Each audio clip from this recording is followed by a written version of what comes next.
Assalamualaikum warahmatullahi wabarakatuh. Apa kabar anak-anakku, calon pemimpin masa depan bangsa? Semoga kalian selalu sehat, bahagia, dan selalu dalam lindungan Allah Subhanahu wa Ta'ala. Selamat pada kalian yang telah menduduki jabatan dalam unit organisasi yang kalian ikuti. Perkenalkan, nama saya Dinda Safarlina. Pada kesempatan ini, saya akan menyampaikan materi dengan judul Tata Cara Pembuatan Surat Dinas. Apa itu surat dinas? Pengertian surat dinas atau naskah dinas adalah bentuk komunikasi kedinasan secara tertulis. Pengertian ini sesuai dengan Permendiknas Nomor 37 Tahun 2006. Surat dinas yang baik dan benar adalah yang bentuknya menarik, tidak terlalu panjang, bahasa yang jelas, padat dan sopan, sesuai dengan kaidah yang ada atau ejaan yang disempurnakan dan pedoman tata persuratan. Selain itu, surat dinas dapat berbentuk pernyataan, pemberitahuan, permintaan, dan lain-lain. Fungsi surat dinas. Surat dinas memiliki fungsi sebagai alat komunikasi, bukti tertulis atau bukti otentik, alat bukti historis atau sejarah, alat pengingat, duta organisasi, dan pedoman kerja.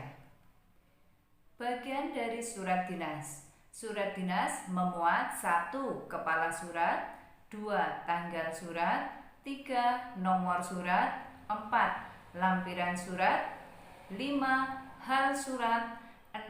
Alamat yang dituju, 7. Paragraf pembuka surat, 8. Paragraf isi surat, 9. Paragraf penutup surat, dan 10. Penutup surat dinas. Penutup surat dinas meliputi nama jabatan atau penanda tangan, tanda tangan, nama pejabat, nomor induk pegawai, dan tembusan jika ada. Nah, penutup surat ini disesuaikan dengan jabatan kalian dalam unit organisasi yang kalian ikuti. Penjelasan bagian surat. Yang pertama, kepala surat. Kepala surat atau kop surat berisi nama organisasi, lambang organisasi, alamat, dan garis penutup. Tanggal surat diketik di sebelah kanan sebaris dengan nomor surat. Jika ada kepala surat, tanggal tidak diberi tempat atau daerah pembuat surat. Nomor surat berisikan nomor urut surat, kode jabatan, kode unit kerja, kode hal, dan tahun pembuatan surat. Lampiran diketik di bawah nomor dan tidak diketik apabila tidak ada yang dilampirkan. Hal diketik di bawah kata lampiran. Alamat tujuan surat dinas diketik di bawah kata hal dan diawali dengan singkatan yang terhormat. Kemudian diikuti nama orang yang dituju. Nama tempat, alamat, tujuan surat tidak didahului kata di. Paragraf pembuka surat. Awal kalimat pembuka diketik di bawah dan sejajar dengan alamat tujuan surat. Paragraf isi surat berisikan uraian dari inti surat. Paragraf penutup berisikan kalimat penutup yang mengakhiri surat dinas. Berikut contoh penulisan bagian surat yang benar. Ada 2 kop surat. Manakah yang benar? Ya, yang kedua. Mengapa yang pertama salah? Kesalahannya adalah tidak adanya logo unit organisasi atau instansi. Kedua, penulisan bagian surat. Tanggal surat. Jika sudah terdapat kop, tadi dikatakan tidak boleh disertakan nama tempat seperti Jakarta, kalau sudah ada kop, maka pilihan yang benar adalah yang ketiga, 21 Maret 2009. Nomor surat. Penulisan nomor tidak diakhiri dengan koma dan strip, tetapi tanpa tanda baca. Jadi yang benar nomor 3 dan 4. Penulisan bagian surat. Lampiran surat. Lampiran satu berkas, atau jika lampiran disingkat maka lam P kemudian titik. Dan titik 2, 2 eksemplar, tidak diakhiri dengan tanda baca. Yang kelima, hal surat. Ada 2 contoh. Contoh pertama kurang tepat, contoh yang kedua tepat. Mengapa yang pertama tidak tepat? Yang pertama tidak tepat karena terlalu bertele-tele. Sudah ada di bagian acara. Jadi yang benar adalah hal permohonan sebagai narasumber. Penjelasan selanjutnya, penulisan bagian surat, alamat surat. Tadi tidak menggunakan kata di untuk menandakan tempat. Yang terhormat Kepala Biro Umum Sekretariat Jenderal Departemen Pendidikan Nasional, Jalan Jenderal Sudirman, Senayan, Jakarta. Mengapa yang pertama salah? Karena terdapat kata bapak pada kata kepala. Penulisan bagian surat. Paragraf pembuka, dengan hormat, bersama ini kami lampirkan data pegawai subbagian persuratan. Mengapa kalimat pertama salah? Karena sesudah kata hormat diakhiri dengan tanda titik, seharusnya menggunakan koma, dan setelah koma menggunakan huruf kecil. Isi surat. Kami mengharapkan kehadiran Bapak dalam rapat koordinasi ketatausahaan yang akan diselenggarakan pada hari waktu tanggal.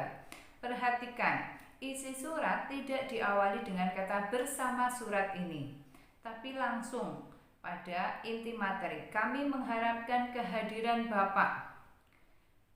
Mengapa tidak bersama surat ini? Karena sudah ada di bagian pembuka surat.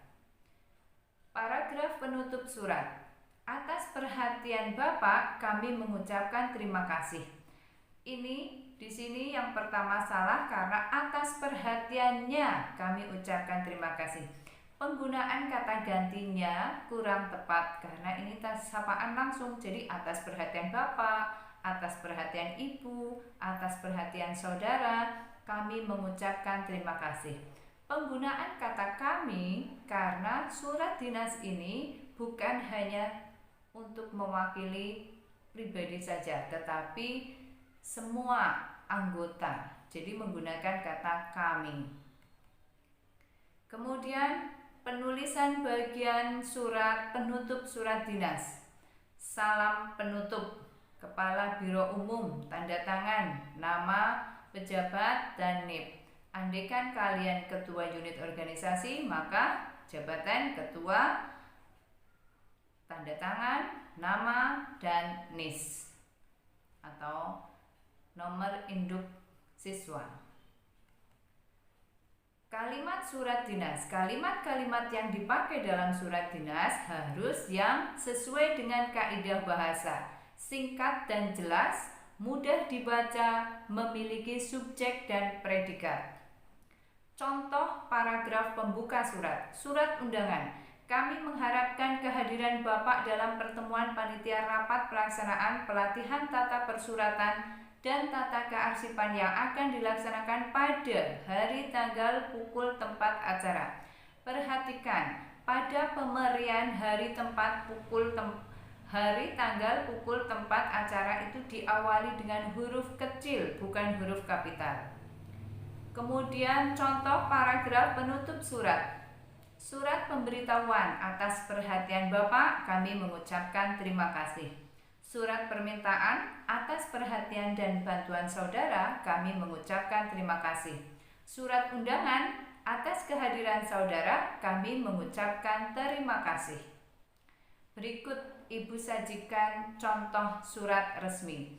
Contoh surat undangan. Undangan yang ditujukan kepada wali murid kelas 12 oleh pihak madrasah. Kemudian contoh surat izin permohonan tempat. Misalkan Osiman 2 akan meminjam aula, maka harus menulis surat yang ditujukan kepada Kepala TU Man 2 Banyumas selaku pemilik aula. Bagaimana menulisnya? Kalian bisa mencermatinya. Kemudian contoh surat permohonan. Nah, sebagai unit organisasi tentunya kalian sering meminta bantuan kepada Bapak Ibu guru atau pihak dari luar madrasah. Maka bagaimana surat permohonannya? Berikut contoh permohonan juri. Baiklah, sebagai oleh-oleh dan sebagai uji kompetensi bahwa apa yang Ibu sampaikan dapat dipahami, buatlah surat undangan dengan ilustrasi berikut. Surat undangan ditujukan kepada Ketua Unit Organisasi di MAN 2 Banyumas untuk mengikuti rapat pembentukan Panitia Milad MAN 2 Banyumas yang akan diselenggarakan pada hari Sabtu 12 Desember 2020 pukul 12 atau pukul 14 sampai dengan selesai, bertempat di Aula MAN 2 Banyumas. Terima kasih atas perhatian semuanya. Semoga acara berjalan lancar dan kalian sukses memimpin unit organisasi yang kalian ikuti. Terima kasih atas perhatiannya. Wassalamualaikum warahmatullahi wabarakatuh.